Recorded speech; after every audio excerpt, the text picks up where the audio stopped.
बॉलीवुड के मशहूर set designer रह चुके मुकेश सहनी की लोकप्रियता का ग्राफ हाल के दिनों में तेजी से चढ़ा है। 2015 के विधानसभा चुनाव के दौरान वे एनडीए के स्टार प्रचारक थे और फिलहाल यूपीए का हिस्सा हैं। मुकेश सहनी पटना बिहार में सन ऑफ मल्लाह के नाम से मशहूर युवा नेता मुकेश सहनी बिहार की राजनीति में बैलेंसिंग फैक्टर बन गए हैं।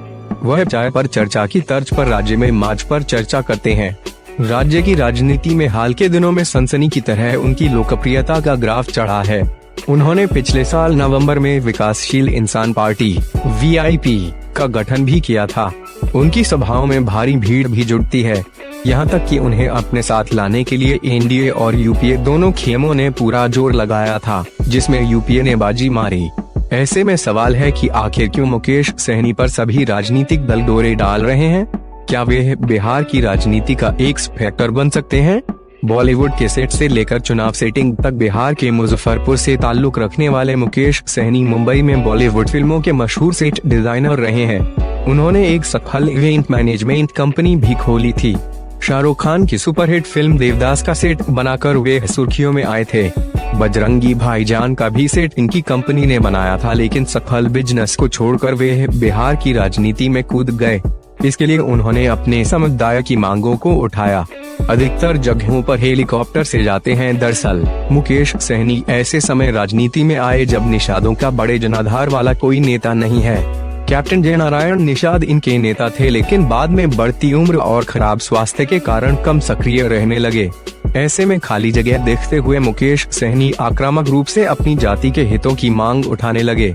साथ ही उन्होंने अपनी राजनीति में ग्लैमर का तड़का भी जोड़ा। अधिकतर जगहों पर हेलीकॉप्टर से ही जाते हैं। युवाओं को खास तौर पर टारगेट किया। हार्दिक पटेल जैसी लोकप्रियता मुकेश सहनी का प्रभाव बिहार में ठीक उसी तरह बढ़ा, जिस तरह हार्दिक पटेल की छाप गुजरात में दिखी थी। दोनों लगभग हम उम्र भी हैं। राज्य में निषादों की आबादी लगभग 10% है और वे कम से कम 1 दर्जन लोकसभा सीटों पर निर्णायक भूमिका निभाते हैं। मुकेश सहनी की राजनीतिक ताकत को पहली बार 2015 के विधानसभा चुनाव में पहचान मिली और तब वे एनडीए के स्टार प्रचारक थे। उस चुनाव में बीजेपी के लिए उन्होंने स्पेशल हेलीकॉप्टर से पूरे राज्य में प्रचार किया था। चुनाव के बाद भले एनडीए चुनाव हार गया, लेकिन मुकेश सहनी ने दावा किया कि निषादों का वोट उन्होंने एनडीए के पक्ष में करवाया। हालांकि बाद में उन्होंने एनडीए पर अपनी मांग पूरी नहीं करने का आरोप भी लगाया। नजदीकी मुकाबले में कर सकते हैं प्रभावित मुकेश सहनी जैसे नेताओं की अहमियत इस बार आम चुनाव में बढ़ गई है। राज्य की 40 लोकसभा सीटों पर एनडीए और यूपीए में कड़े मुकाबले की उम्मीद है। ऐसे में जानकारों के अनुसार जिस गठबंधन का सामाजिक जातीय संतुलन बेहतर होगा, वह लाभ में रहेगा। खासकर ऐसे समुदाय जिनके वोट पैटर्न कभी तय नहीं रहे हैं, उन पर नजर रहेगी। निषादों का भी वोट इसी कैटेगरी में आता है। यही कारण है कि मुकेश को अपने साथ मिलाने के लिए एनडीए और यूपीए दोनों ने पूरी ताकत झोंकी।